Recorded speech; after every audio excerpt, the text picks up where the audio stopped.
The ship shook again, harder this time, and the emergency lights flashed red. Alarms screamed through the corridors. Crew members ran past him, shouting in a language he couldn't understand. He pressed his back against the wall, trying not to panic. Jace wasn't supposed to be here. He was a mechanic. A human one. Brought on as part of a peace exchange with the feline-like species called the Thelani. But nothing about today was peaceful. He saw one of them fall, a Thelani warrior hit by plasma fire. Another one screamed in fury, shooting wildly. Jace ducked low, trying to crawl toward the hangar. His mind was racing. What the hell happened? To the mission? Why was the crew turning on each other? Why was there a battle inside their own ship? He stopped when he saw her. The alien girl, Captain Serixa. She stood tall even as chaos surrounded her. Her long red fur shimmered in the flashing lights, her cat ears pinned back with focus. Her eyes burned with anger and pain. She held a stun baton in one hand and a bleeding arm with the other. "Jace!" She yelled, spotting him across the corridor. Her voice was fierce, but her face softened when she looked at him. She pointed toward the escape pod bay. "Move, now!" He ran to her without thinking. He had trusted her since the first day. She was the only one who treated him like more than a tool. She trained with him, laughed with him, ate meals next to him when others wouldn't. Behind them, the ship's metal hull groaned. Explosions rang out one after another. Jace covered his ears, flinching as heat swept through the hallway. Serixa pulled him by the wrist. Her grip was firm, her claws careful not to scratch him. She moved fast, limping slightly, but still strong. They reached the pod door. It slid open with a hiss. Inside there was barely enough space for two. Serixa shoved him in first. Jace turned around, grabbing her by the arm to help her in. Her body trembled slightly as she looked back toward the chaos. "They've turned on me," she said. "All of them. Even the second in command. They said I betrayed the blood code for saving you on Grexon 4. They think I'm weak because I showed mercy to a human." Jace stared at her, not knowing what to say. His heart pounded as he helped her into the cramped escape pod. She collapsed beside him, reaching up to press the launch button. The door sealed shut with a heavy thud. Outside, fire consumed the hallway. Through the small window, Jace saw Thelani soldiers running with blades drawn. One threw a grenade. The screen turned white for a moment. Then silence fell. Only the hum of the pod remained. Serixa leaned her head back. Her red fur was scorched in places, and blood stained her side. Still, her eyes met his with quiet strength. "They would have killed you too," she whispered. "They planned it. I heard them. You were never safe here." Jace clenched his fists. He thought of the training rooms, the laughs, the shared stories. It was all a lie. They never accepted him, only she did. And now she had turned her back on her crew to protect him.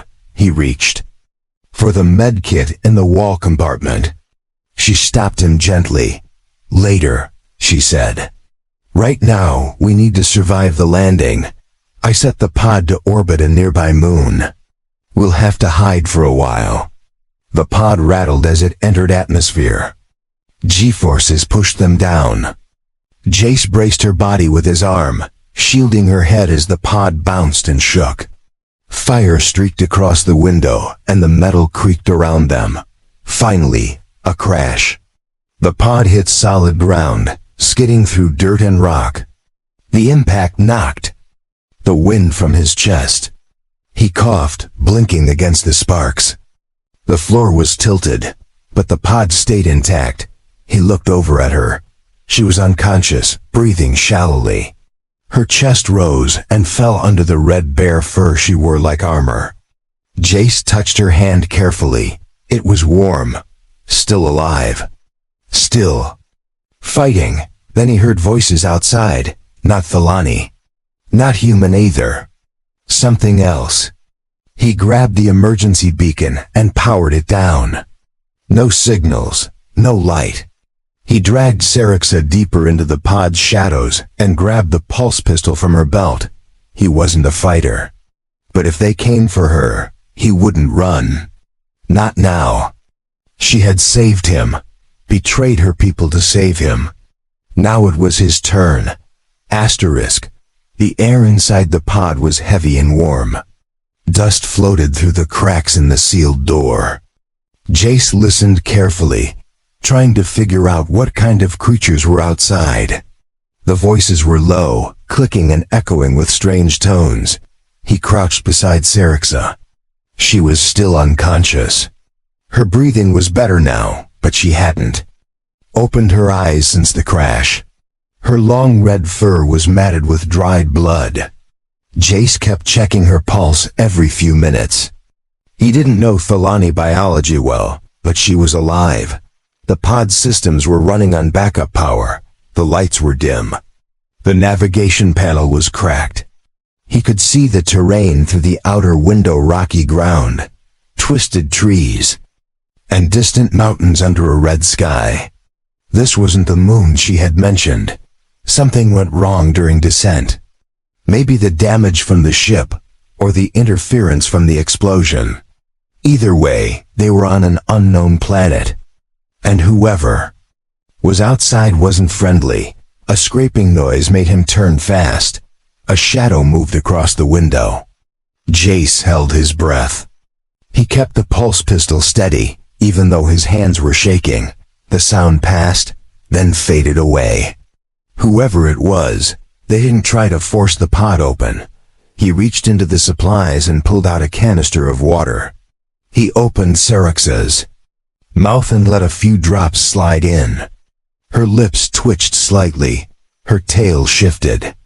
Her eyes opened just a little before closing again. "You're okay," he whispered. "You saved me. Now I'll keep you safe too. Just rest." He checked the weapon one more time. It was a short-range defense pistol. 3 shots left. He didn't like the odds, but it was better than nothing. He had trained with it during drills. She had taught him herself. She always said, "Don't aim to kill, aim to stop." He remembered her showing him how to hold it, how to breathe before pulling the trigger. He never thought he'd need it for real. He moved to the hatch. He could hear more movement outside. Soft thuds, footsteps. Whoever they were searching. He didn't know if they were hunting them or just scavenging the pod. Either way, they were getting closer. Jace took a deep breath. He had to distract them. He opened the side panel and set the emergency flare to remote trigger. Then he crawled toward the small service hatch in the floor. If he could sneak out and launch the flare far from the pod, maybe they'd follow it. He opened the hatch and climbed out into the dirt. The planet's air hit him hard, hot, dry, and filled with dust. His boots sank into the soft ground. He kept low, crawling behind rocks and thorny bushes. He moved carefully, hiding the flare under a pile of rocks. Then he tapped the trigger and rushed back toward the pod. He didn't look back. He couldn't. The flare burst suddenly, lighting the sky with a sharp red light. Shouts echoed in the air as the unknown creatures ran toward it. He reached the pod again, climbed back inside, and sealed the hatch. Serixa was still unconscious. He pulled a blanket over her and sat down next to her, his back to the wall. His heart pounded so loud he could feel it in his throat. Then she moved, slowly. Her hand brushed his leg, and her eyes fluttered open. She looked around, confused. Then she saw him, and her expression softened. "We're alive?" she asked, her voice weak. "Yes," Jay said. "We landed on a planet, not the moon. Something's out there. I scared them off with a flare, but they'll come back." She sat up with effort. Her body trembled, but her spirit was still strong. She looked at the cracked panels and the broken navigation system. Her claws touched the glass of the outer window. "This place, it's not mapped. It wasn't in our charts." "We need shelter," Jace said, "and medicine, and food. If they find the pod again, we're trapped." Serixa nodded slowly. "There's a canyon to the north. I saw it before we landed. We move when the sun sets." Jace looked at the sky. The sun here was large and deep orange, and it moved slowly. They had time to rest and plan. He watched her lean her head back again. Even hurt and hunted, she looked like a leader. He gently helped clean the wounds on her side. She winced, but didn't complain. Her tail curled slightly when he touched it. He felt her trust in his hands. It made him more determined to protect her. "Why did they really turn on you?" Jace asked. Serixa stared at the ceiling. "Because I chose you. I refused to let them use you as bait in the last mission. They called it betrayal, said I let feelings weaken me." "Did you?" he asked. Her eyes met his. "No, it made me stronger. I'd do it again." Jace sat beside her silently. The trust between them was no longer just words. It had become something deeper. A bond forged in fire and danger. The sun had dropped below the jagged hills by the time Jace stepped out of the escape pod. The air was cooler now, but the dust still clung to everything. The sky above was purple and orange, filled with unfamiliar stars. Serixa followed behind him slowly. Her wounds were bandaged using strips of fabric and first aid gel. She leaned on his shoulder but walked with quiet strength. Her furred red dress was torn in places but still covered her well. Her tail swayed low as she moved. They crossed rocky ground in silence. Every few minutes, Jace looked behind them, checking for movement. He didn't hear the strange voices anymore, but that didn't mean they were safe. He knew how quickly danger could return. Serixa guided them north, just like she said. Her sharp eyes scanned the terrain ahead. After an hour of walking, they reached a deep canyon. The walls were steep and dark. A narrow path led downward between sharp rocks. They moved carefully down the path, taking cover behind stone edges. Once they reached the base of the canyon, Serixa pointed to a shaded crevice between two large boulders. It was deep enough to hide them from sight. She crawled in first, and Jace followed. Inside, it was cool and quiet. The ceiling was low, but the space was dry. Jace sat down and rested his back against the wall. Serixa leaned beside him, her head resting lightly on his shoulder. Her breath slowed, finally steady. "Why did you really save me?" Jace asked. She looked at him without answering right away. Her eyes glowed softly in the dim light. "Because I saw how they looked at you," she said. "Like you were nothing. I've seen that look given to others before. I hated it. They never accepted me," Jace said. "Not truly." "No," Serixa said. "But I did. You tried harder than any of them. You didn't complain. You didn't lie. You helped even when no one asked."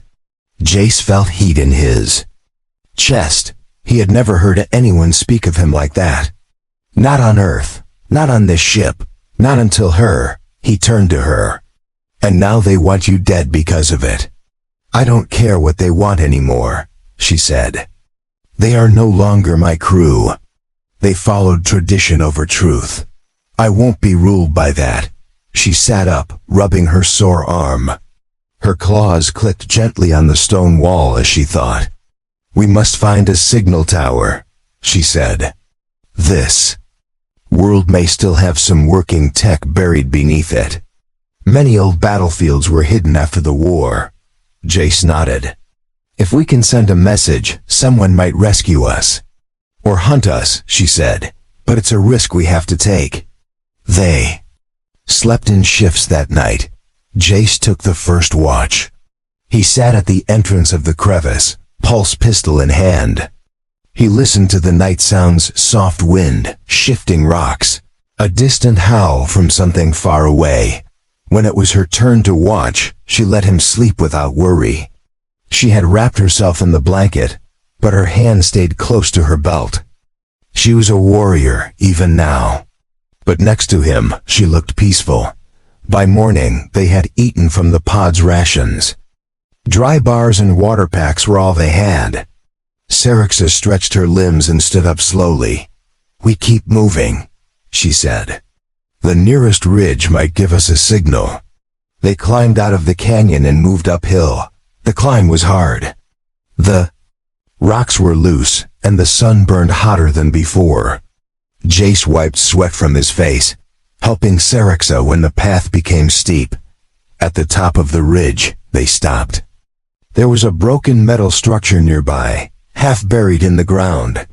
Antenna pieces poked out from the sand. Serixa ran to it, hope in her eyes. She dug through the rubble with her hands, pulling wires and smashed panels. "This was part of a relay post," she said. "Very old, but I might be able to activate it." Jace helped her clear the rest. He followed her instructions, connecting the energy cells from their gear to the power port. Sparks jumped from the panel. Then a weak green light blinked once. Twice, then stayed on. Serixa entered a quick sequence on the old pad. The screen lit up with static. "This is Captain Serixa of the Thalani ship Varrock. I am stranded on unknown terrain with one human crew member. Hostile forces within my ship have committed mutiny. Requesting emergency extraction." She sent the signal and stepped back. The system began to repeat the message on loop. She looked up at Jace. "Now we wait, but not here. This place may draw attention." They left the post and found shelter in another cave close by. The signal continued in the distance. Jace watched the sky, hoping someone out there would hear it. For now, he had only one goal: keep her safe. She had lost her crew, her command, and maybe her home. But she had not lost him. Jace sat just inside the cave entrance, staring at the sky. The signal tower blinked faintly in the distance. There was no answer yet. He tried to stay calm, but the silence pulled at his nerves like sharp wire. Serixa was resting deeper in the cave. She had used the last of their med gel on a deep wound near her ribs. It had stopped bleeding, but she moved slower now. Even with her strength, her body was reaching its limits. Still, she didn't complain. She sat up as he returned with 2 water packs. She took one and drank carefully. Her eyes watched him, always alert, always aware. She hadn't stopped being a captain just because she lost her ship. "We need to plan," she said. "If someone answers, it won't just be rescue. It could be danger too." "You think the mutineers sent a warning?" Jace asked. "Yes," she replied. "And if they did, they'll want to silence us before anyone listens." Jace nodded slowly. "Then we move again?" "Soon," she said.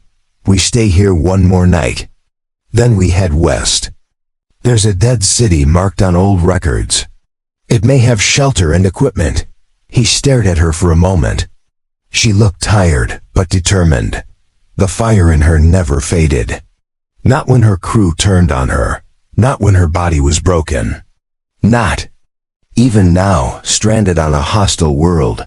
That night, as they took turns keeping watch, they heard the sound again. Clicking voices, soft thumps in the distance. Shapes moving past the rocks near the old signal post. Jace reached for his weapon, holding his breath as the sounds passed. They were being hunted. Whether by the same aliens from before, or something new he didn't know, but they were not alone on this planet. And they didn't have the numbers or the firepower to fight back. At dawn, they packed quickly. Jace carried their last supply pack while Serixa adjusted her belt. Her pulse blade was damaged, but she still wore it with pride. It was part of her, like her red cat ears and the scar across her left brow. They traveled through dry fields and rocky slopes. The terrain changed with every hour. At midday, they reached a rusted metal wall, part of a perimeter fence, likely from the old war. Beyond it, ruins stretched under the heat of 2 suns. The dead city looked like it had once been. Advanced, towers now lay broken, streets cracked and covered in sand. But there was structure, shadow, places to hide, and maybe something they could use. They entered through a side alley. It was quiet except for the wind. Sarixa led the way, stepping over broken metal beams and glass. She stopped at a half-open door and signaled for Jace to follow her inside. Building was hollow but stable. Dust coated everything. The air was thick with heat and the scent of old machines. Jace searched the corners while Sarixa scanned the walls. Her claws brushed symbols etched into the metal. "This was a Thelani outpost," she said. "Long before I was born. If there's power left, we might find the map." Jace found a control panel under a metal cover. He called her over, and together, they powered it using their last battery cell. The screen blinked to life. It was cracked but working. Sarixa tapped through the interface carefully. A layout of the city appeared. Points marked in red and blue. Storage units. Emergency bunkers. A long-range antenna marked in the center. She smiled faintly and touched the blinking icon. "There," she said. "If we reach that antenna, we can bypass the short-range relay. It will reach orbit, even if the mutineers try to block us." Jace looked through the dusty window. The tower was far, on the other side of the ruined city. But they had to try. They had come too far to stop now. Suddenly, a noise echoed outside. Boots on metal, heavy and fast.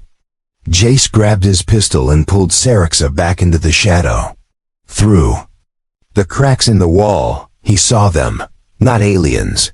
Thelani soldiers. "At least 4. They found us," Sarixa whispered. "It's the mutineers. They moved fast." Jace followed Sarixa through the back of the building, exiting into a narrow corridor between 2 broken walls. They didn't speak. Every step was calculated, every sound avoided. But they knew they were being hunted. As they ducked behind a rusted transport pod, a shout rang out. One of the mutineers had spotted movement. Plasma fire lit the air behind them. Jace fired once in return, forcing the soldier to cover. They ran. Sarixa gritted her teeth and moved despite her wounds. Jace stayed close, helping her climb over. Debris. The mutineers followed, shouting orders. The chase had begun again. But this time, they had a target. If they reached the central tower, they could call for real help. If they failed, they would die here together. But neither of them planned to give up. The central tower stood like a broken spear in the distance, half buried in metal and dust. Jace and Sarixa moved fast through the ruined city, dodging collapsed buildings and old wreckage. The sun above was blazing, but the heat didn't slow. Behind them, the shouts of the mutineers echoed louder. Plasma fire blasted through the ruins, striking walls and sending sharp fragments through the air. Jace ducked behind a broken support beam and fired a shot to cover Sarixa. She moved with purpose. Even limping, she knew where to step, when to pause, when to breathe. Her instincts were sharp. She grabbed Jace by the arm and pulled him toward a wide archway leading to an underground tunnel. They ran through the tunnel, boots slapping on metal. The walls were covered in vines and scorch marks. At the far end, light spilled through a crack in the ceiling. They climbed out into a wide square, with the tower now only a few blocks away. "We're close," Sarixa said, catching her breath. "If we can reach that door, I can access the main controls." Jace nodded and led the way, keeping his weapon ready. As they moved between buildings, the sound of movement returned. Two mutineers appeared from a rooftop and dropped down, blocking the path. Jace fired the first shot. One enemy fell. The other raised his rifle and aimed at Sarixa. She rolled behind cover, then leapt forward, tackling him with a roar. Her claws sliced through the rifle strap, and she slammed the butt of her blade into his head. The path was clear again. Jace ran to her, helping her up. She winced from the effort, but didn't stop. They reached the tower door just as another plasma blast scorched the ground behind them. Sarixa slammed her hand on the panel. The door hissed open, revealing a narrow stairwell. They rushed inside and closed the entrance behind them. It sealed tight with a grinding lock. They were inside, but not safe yet. The tower interior was dark. Long dead screens lined the walls. Jace followed Sarixa up the stairs, each step creaking under their weight. At the top, they reached the main room. A central console sat beneath. A large window overlooking the ruins. "This is it," she said. "I need a minute to bypass the lockdown." Jace moved to the window and kept watch. He saw the mutineers gathering below. Some were climbing the outside wall. Others tried to cut through the sealed door. He raised his pistol again, ready for the worst. Sarixa's claws moved fast over the controls. Sparks flew. A few panels shorted out, but then the screen glowed. She entered the same emergency broadcast code and connected their beacon to the orbital range. "Message is live," she said. "They'll hear us now, all of them, not just the fleet, the council. The neutral systems, everyone." Jace exhaled with relief. But the moment was short. A loud crash shook the tower. The mutineers had breached the lower level. Their footsteps echoed up the stairwell. "We hold them here," Jace said. "We make this room our last stand if we have to." Sarixa smiled faintly. "You sound like a soldier now." "No," he said. "I just learned from the best." They positioned themselves at the entrance. Jace checked the last charge on the pistol. 2 shots. Sarixa held her pulse blade, damaged but still deadly. They waited as the footsteps grew louder. Then the first soldier appeared. Jace shot him in the chest. The second came faster.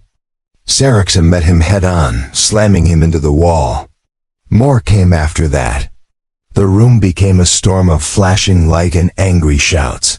Jace ducked and struck with the pistol grip. Sarixa roared and spun low, cutting the legs from under an attacker. Blood sprayed across the floor. Another soldier tackled Jace, but he shoved back and hit him hard with a metal pipe. One by one, the mutineers fell. But they kept coming. Too many. Too fast. Jace's arm was cut. Sarixa was struck across the back. Still, they didn't fall. They stood back to back, holding the room together. Then a sound echoed through the tower. A deep hum. A transmission lock. The console lit up. Someone had answered the call. Sarixa pushed through the pane and reached the panel. "This is Captain Sarixa. Identity confirmed. Request immediate orbital extraction and emergency strike. On mutineer vessel Varric. Coordinates uploaded." The voice on the other end replied with command code acceptance. The mutineers froze. They had failed. Their betrayal was exposed to the galaxy. One of them tried to escape. Jace tackled him and pinned him down. Sarixa stood tall, blood on her face, but her eyes full of fire. She looked down at the others still alive and spoke with command. "Your betrayal is finished. Surrender now or be erased." They dropped their weapons. The fight was over. The tower had become their victory, but it had come with a cost. Jace fell to one knee. His vision swam. Sarixa caught him before he collapsed. Her arms wrapped around him tightly as the extraction ship roared toward them from the sky. The extraction ship hovered over the tower ruins, its powerful engines shaking the dust below. Thick ropes dropped from its sides, and armored soldiers rappelled down quickly. The sound of landing gear slamming into the ground followed. Jace blinked as shadows moved around him. His wound burned, and blood dripped down his arm. He tried to stand, but his legs gave way. Syrixa held him upright, one arm around his back, her body trembling from exhaustion. Medics rushed toward them. One scanned Jace's chest and began treating his cuts with a sterile foam. Another checked Syrix's ribs and applied a cooling patch to slow the internal bleeding. They worked fast, their faces serious. Above them, the extraction vessel opened its side door. Inside, a command officer stood waiting. He wore the insignia of the Thalani Council. His gaze landed on Syrixa and stayed there with caution. "You are Captain Syrixa," he said. "Your identity and command signal have been verified. Your charges will be reviewed. But first, we must hear your full report." Syrixa's voice was hoarse but firm. "You'll get it. Every detail. But right now, I need you to secure the human. He is not a prisoner. He is my crew. He is under my protection." The officer raised an eyebrow. "A human, under your command. That was not in the logs. It is now," she said. "He is alive. Because of me. I am alive because of him." The mutiny was stopped because we stood together. There was a pause. Then the officer nodded and stepped aside. The soldiers helped Jace and Syrixa into the ship. The doors closed with a heavy seal. The engines roared again as they lifted from the ruined planet. Inside the medical bay, Jace lay on a padded bench. His breathing calmed with the medicine in his blood. Syrixa sat beside him, her hand resting on his. Neither of them spoke for a long time. The silence was peaceful. Hours passed before the ship docked with the Council flagship. The halls were lined with guards, but no weapons were raised. Syrixa walked beside Jace through the corridor, her shoulders back and her chin high. She was still a captain. Even if she no longer had a ship, they were brought to a clean briefing chamber. A panel of high-ranking Thalani officials sat behind a curved desk. The lights were bright, and cameras recorded every word Syrixa gave. Her full report, describing the betrayal, the escape, and the survival on the planet. Jace was asked to confirm what happened. He spoke clearly. He didn't try to sound brave. He told them how she saved him, how she chose mercy instead of cruelty, how she never once treated him like a tool or a threat. The council deliberated in silence. Then the lead official stood. "Captain Syrixa, you disobeyed protocol by protecting a non-Thalani against your superior's orders. But you exposed a criminal mutiny and upheld the values of true command. Your actions are acknowledged." Syrixa remained silent. Her eyes locked with the officials. She showed no pride, only honesty. The official continued, "You are hereby reinstated. A new vessel will be assigned. But know this, your choices have changed the way the Council views humans in the fleet." Jace's heart jumped. He didn't know what that meant exactly, but it felt like a beginning. They were escorted from the chamber.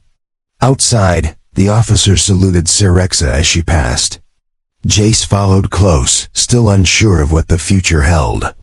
But then she stopped and turned to him. "You don't have to go back to Earth," she said. "You can stay with me." Jace looked into her eyes. Her red fur still showed signs of the battle. Her tail curled slightly around her leg. She wasn't offering pity. She was offering purpose, trust, something stronger than a uniform or rank. "I'm staying," he said, "if you'll have me." "I already do," she answered. In the weeks that followed, the new ship was prepared. Its name was carved in silver across the hull, Syrixa's honor. Jace was listed as her human advisor and mechanic, but in truth, he was more than that. He was her partner. The crew that joined them came from many races, Thelani, humans, and others. People who believed in unity over bloodline. Saraxa led with wisdom earned in fire. Jace stood by her, the one she had chosen when everyone else turned away. No one questioned their bond. No one dared. Not after what they had survived. Not after what they had built together. And when their ship finally left the station, flying once more among stars, Jace stood at the observation deck beside her. They didn't speak. They didn't need to. He reached for her hand, and she didn't let go.